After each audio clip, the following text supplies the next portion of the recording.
This makes the Phillies unstoppable. Yes, pitching wins championships. Everybody knows that. But what happened on Sunday was huge for this Phillies organization, and it seems like their plan for the late end of the season and the playoffs could be starting to get revealed, and what they're going to do as far as Mick Abel. We are going to get into all of that today on the newest episode of Phillies Digest. But before we do that, I do want to remind you guys to please subscribe to the channel if you have not already. Sorry, all of these pictures are popping up. There we go. Just 35% of our viewers that are watching our videos have subscribed so far. We want to get that number up. We want to get that top number down and that bottom number up. Myself and Sean Bernard are uploading over one video a day here on the channel. And yes, Mick Abel on Sunday absolutely shined in his major league debut. 6 innings pitched, 5 hits, 9 strikeouts, 84 pitches, 62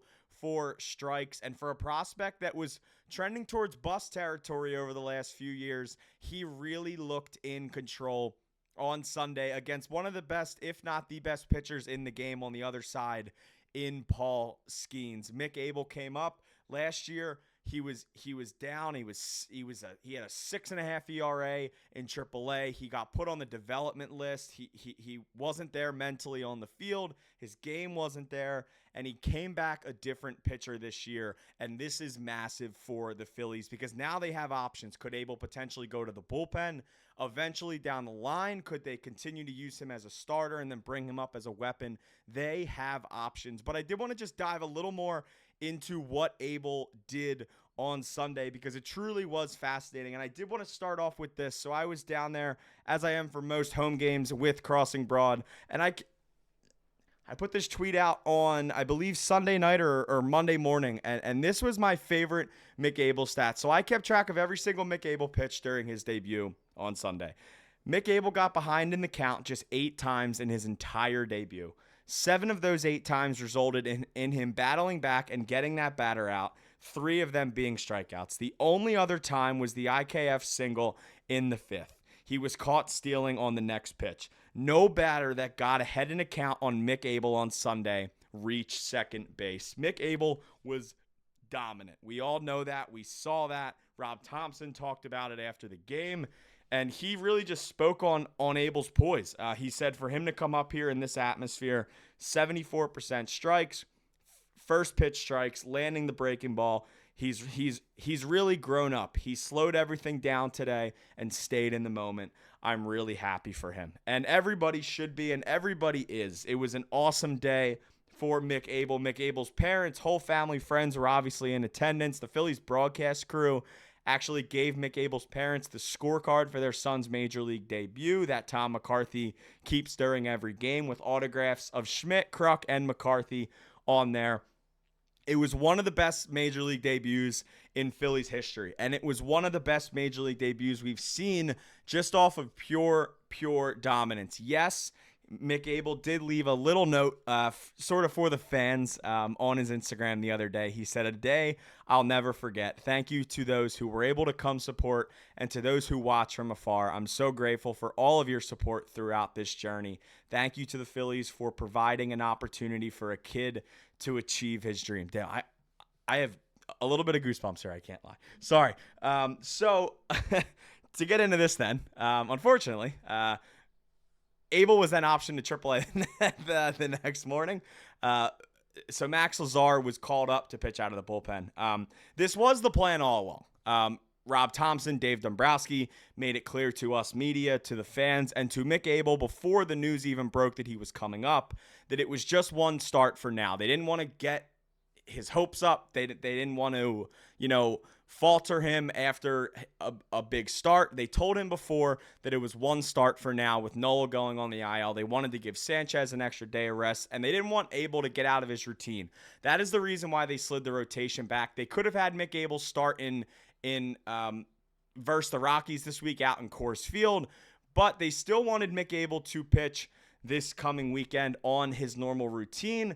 And he still will. This is from good buddy Jeff Kerr of CBS Sports. Andrew Painter is scheduled to make his 3rd start for the Iron Pigs on Wednesday.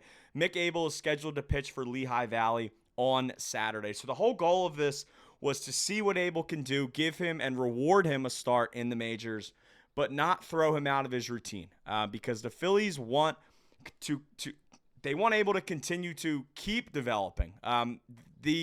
The end of the development process has not hit yet. He is still developing. Everything is still, the same for Abel, but he is continuing to develop down in AAA, and they wanted to give him a shot, and that's what they're doing. But this is really, really big for the Phillies because they finally have a young guy that is sort of just finally developing. The Phillies have had a hard time with developing pitchers. The last pitcher they truly developed in their system was Aaron Nola. Mick Abel was the first Phillies first-round pitcher to make his debut on Sunday since Aaron Nola back in 2015. So it's been a while. Spencer Howard was mixed in there. And like guys like Spencer Howard and Orion Kerkering, I would say, was the last Phillies prospect to really make his debut, but he kind of just flew up through the minors. It wasn't really the big, full, long development process like it took with Abel, and it took 4 or 5 years. Mick Abel was drafted back in 2020. He had a good 2020-21 in the minors, and then it got worse progressively through the years as it went on for Abel. 2024 was his worst year. He came back this season, 8 starts in AAA, had an ERA under 2.5, and continued to shine on Sunday. But he is now an option, I think, for the Phillies later in the season. I think truly they can go multiple ways with this. I think we all know the starting pitching depth that the Phillies have. Zack Wheeler, Jesus Luzardo, Christopher Sanchez, Ranger Suarez. Once Aaron Nola comes back healthy, Aaron Nola. Andrew Painter is about to get called up in probably a few weeks to a month. I would say they've continued to say summer-ish for Painter. I think it's going to be a little earlier than that original July-ish that they said. I'm thinking about a month from now, I think we'll probably see Painter in the majors, but that's not really the point of this. What the point is that they have those 6 guys. They have Taijuan Walker, who has been very promising this season again, and now Mick Abel. They have 8 guys that can start a game for them right now. You don't use 8 pitchers in the playoffs. So what do? Zack Wheeler is not going to the bullpen. Jesus Luzardo is not going to the bullpen. I don't expect Aaron Nola to go to the bullpen. Andrew Painter is kind of the question there because while they do want to limit his innings and they don't want him throwing 200 innings this year, I also don't think they want to throw him out of his routine.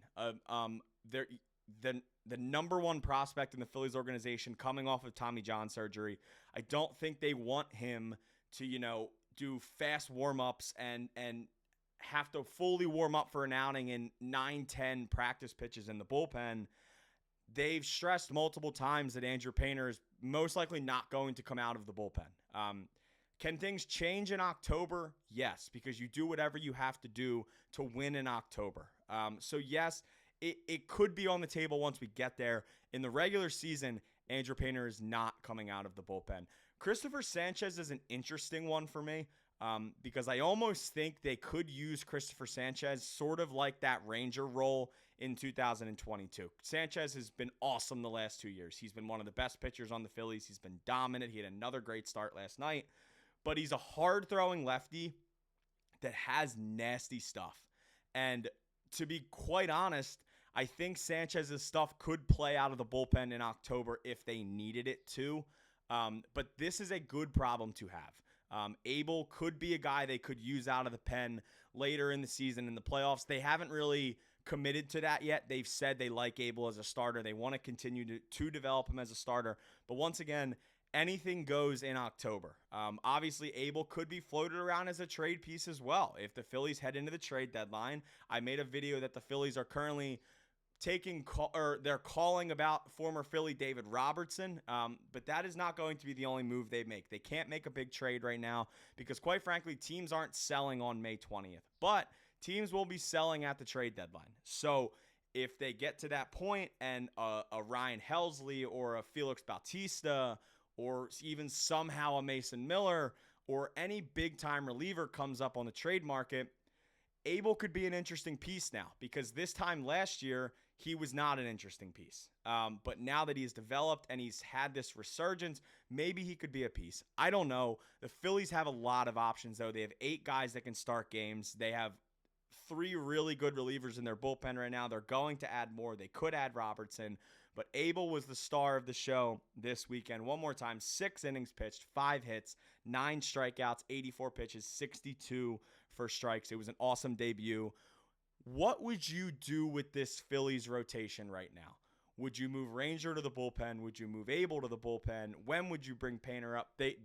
This Phillies organization truly has options. But right now, they have a lot of options, and they have a lot of starters. And right now, frankly, they need relievers. Obviously, Jose Alvarado goes down for 80 games and the postseason with a performance-enhancing drug suspension. What would you do right now with the entire Phillies staff? Who moves? Who stays? Let me know down in the comments. This has been the newest episode of Phillies Digest. My name is Luke Arcaini, and I will see you guys next time.